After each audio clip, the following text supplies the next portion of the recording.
Rajgopal, you are making too serious charge against Congress. Yes, Mr. Nirupam, respond. See, Sri Lanka, yeah, I'm responding. He is making too serious charge against the Congress party. It is not the case. The case is the Indian Tamils are very much sensitive towards Sri Lankan Tamils. So anything happens to Sri Lankan Tamils in Sri Lanka, they basically react very emotionally. So we have to take care of the emotions of Indian Tamils, and just taking care of the emotion of Indian Tamils, we are taking our stand because somehow we have today to. DMK exposed you, Mr. Sanjay Nirupam. Today DMK exposed Congress. That is why you have to eat that humble pie now. I don't think DMK has. If you are supporting Tamil Eelam, Rajiv Gandhi would not have been killed. Its problem. You would have given the Eelam in 1985 itself.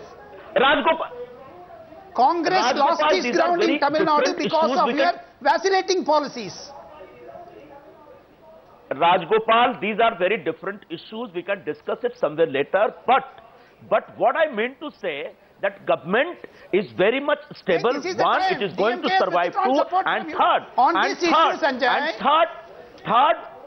one minute, Rajgopal, let me complete, please. So government is very much stable. It is going to survive. And thirdly, we really respect the sensitivity and the political compulsion of DMK. And that's why the government has sent 3 senior ministers to explain its position before Mr. Karunanidhi. And he could not understand that his basically political decision. So how are you so confident, Mr. Nirupam, Mr. Nirupam, this is a bit suspect. This is now looking a bit suspect because the issue is so complicated. You sent your ministers, they could not resolve anything. They failed, Arunabh. They failed. They did not yield any result. Yeah. They did not convey to Karunanidhi the sentiments of Sonia Gandhi and also Prime Minister. It's a direct charge. It was not properly translated to Mr. Karunanidhi. Yesterday night, Karunanidhi supported you. Today, he is not withdrawn support. Mr. Rajgopal, it is not necessary that each and every negotiation should be succeeded. It is not necessary. Sometimes your negotiation fails. But we tried our best to convince Mr. Karunanidhi, but he was not convinced. So it doesn't matter. Government of India is right now having Sabha Naqvi and Atosh have questions here. They are coming back into the debate. Sabha, please go ahead. You know, I'm just the whole. Through the day today, the Congress has been saying that this whole crisis will blow over, whereas the DMK sources have been saying no. And the Congress is, let's not forget, Arnab, very, very important. They're in a very bad shape right now. Let's not forget, even the finance minister stands from Tamil Nadu in an alliance with the DMK. This is very, very bad news for a senior leader like him. So then, just come out with the budget. So if the DMK crisis does not blow over, let's go back to Mahesh Jethmalani. If the DMK crisis does not blow over, the Congress depends on 2 allies from Uttar Pradesh and will be at their mercy for each and every issue. My question today is an early election a better prospect than a government which runs at the mercy of 2 parties from Uttar Pradesh, both of whom are highly demanding and extremely unreliable, and both parties can never work together? Kumar, actually, let me, Mahesh Jethmalani, Kumar Ketkar, after that I'm coming to you. Yes, Mahesh Jethmalani. Well, from an oppositional perspective, particularly a BJP perspective, either way it makes no difference whether elections are held prematurely in October. This government has a premature demise because one of its allies or 2 crucial allies walk out, or elections are held as normally they would be in May next year. Because either way the result is going to be the same. This government is going to be in for a tremendous drubbing. But the point of the matter is, I really think because you're not ready. Yeah, you're saying so because you're fully aware the BJP is not ready for an election. The BJP is too divided. That's not entirely true. It does not have enough allies. I am saying, no. Arnab, I am saying that not so much because the BJP is not ready, because I know there are many more skeletons that will come rumbling out of the closet in the near future for the Congress. This government is going to stand further and further exposed. Its feet of clay and its gross corruption are going to be exposed further, and therefore let it die a slow death. That may be bad for the country, but I think it's time once and for all the corruption issue was exposed fully, and all those guilty at the highest echelons of power are truly brought to book this time. I think it's necessary, and I think in the next few months you will see people at the very highest levels of power being exposed. The SP and the BSP. Is it good for a country to have a government so overly dependent on smaller parties? Yeah, obviously it is not good for the country to depend entirely on Mayawati and SP, and UPA might surprise us perhaps by saying that, okay, we are ready for elections. The crisis is as much for DMK as much for the UPA.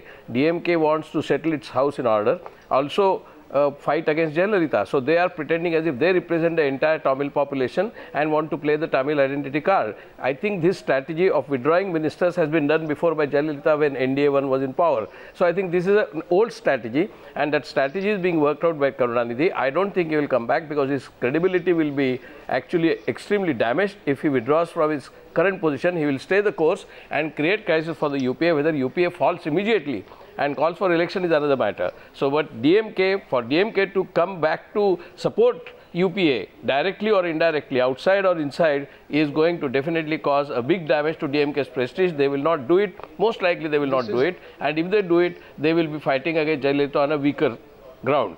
So I think the crisis is not only for the UPA, crisis is also for the DMK, and crisis also for all the other parties, because I don't think any MP, forget any party, any MP, nobody wants elections at the moment. If you talk to MPs, nobody wants election. Everybody wants to complete the term almost till May. So I think the consensus within MPs is to carry on, stay the course and have elections only in May. But if it happens to fall, I think UPA will be quite ready.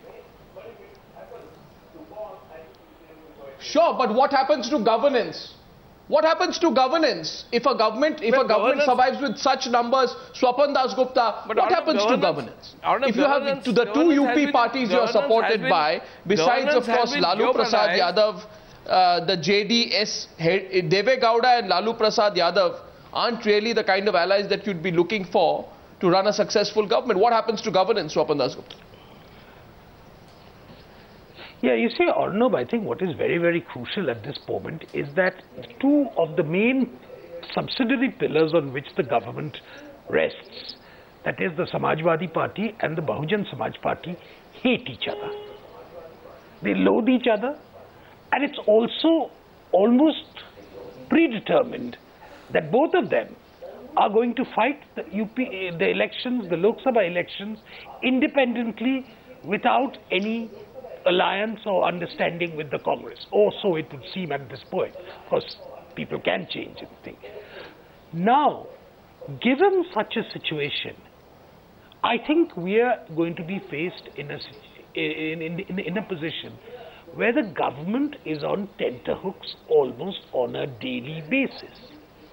It's not a question of one tantrum and the other tantrum. Yes. I think I would tend to agree with Sabha that today the regional parties see diminishing returns from a continuing association with the Congress. So, here the issue is going to be Samajwadi Party will choose its own time and an issue which is convenient to it for a withdrawal. Likewise, Mayawati would also want to do it, plan it exactly in that way. Just as the DMK, if it had to choose a thing, it had to choose a Tamil issue, an emotive Tamil issue and the thing. Now, I think, therefore, you cannot continue a meaningful government which has any proposed legislation in mind. So, as far as governance is concerned, I think we are likely to see the termination and the end, at least as far as this Lok Sabha is concerned, of ambitious schemes like the land acquisition bill, like the food security bill, and perhaps many other.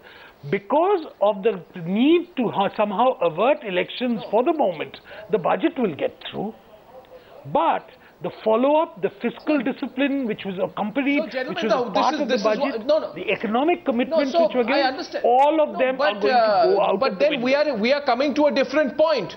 And on this point, I have one last question to Sanjay Nirupam.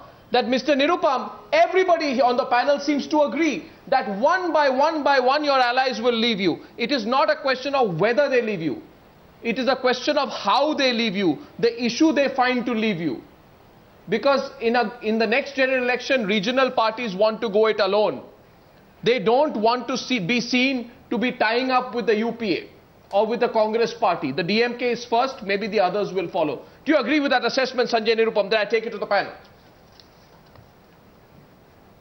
No, I don't agree as far as the UPA coalition partners are concerned. But as far as Samajwadi Party and BSP concerned, these parties are not part of our UPA and they are not our allies. They are just supporting this government from outside, and they have been contesting election against Congress Party. Rather, Congress Party has been contesting election against this political party. But you're dependent when they are going to pull out, when they are going to withdraw their support, that is up to them. But we are not just dependent upon them. Whenever they want, they can go. They are looking for Nitish Kumar. The point is, yesterday Nitish Kumar met, after having a big rally, Sanjay Nirupam, are you looking for Nitish Kumar? Rajgopal, let me complete first, then you ask your question. I will try my best to answer your intelligent question. The point is Samajwadi Party or BSP, both the parties are not interested in any stability in the country. That's why they are supporting this government. And I think both the parties are having a feeling that let the government complete this term and then they will go for the election. Nothing wrong in it. One second, as far as Nitish Kumar is concerned, better ask this question from BJP. We've been in this situation before. Yeah.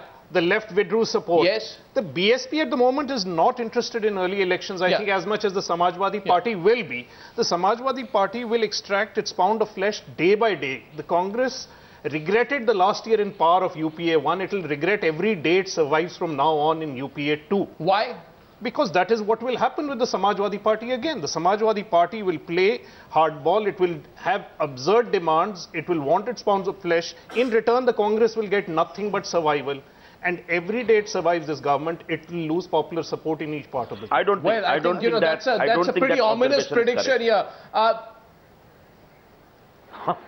Arnab, I don't think this observation is correct. The question also is, Mahesh Jethmalani wants to come in. Sanjay Nirupam. Arnab, just two things, and really their response to what Sabha said earlier. First, I completely disagree with her that 80% the DMK is out and 20% they're in. I think rather it's the reverse. I don't think that the DMK is going to ultimately stick with his decision. I think there will be a compromise found. And really the question that the whole country should be worried about today is not whether this government survive or how long. What it really should... One minute. What it should really be worried about is... I don't understand why you seem to be so keen that the government survives with the DMK support. I'm not saying I'm not keen at all. I'm just making a prediction. I don't think the DMK has the courage to walk out of this government. I think it is too subject to blackmail by the Congress government to walk out. I think it will turn back. If you look at the timing, 1 minute. If you look at the timing, it's just before. What do you know that I don't about what's going on between the DMK and the Congress party? I am a very naive journalist. Could you please enlighten me on the news hour tonight? 10% out of the UPA. If you look at the Arnab, if you look at the timing, the shrill response of the DMK, it has come only a few days before the UN resolution. Okay. You know, this is going to be a big international focus on the US resolution before the UNHRC on the 21st of March. So it is obvious that the DMK was going to throw in its hat in the ring and make a big noise about it. The timing is all because of the 21st March. Once that fades away, you rest assured they will back out of this issue.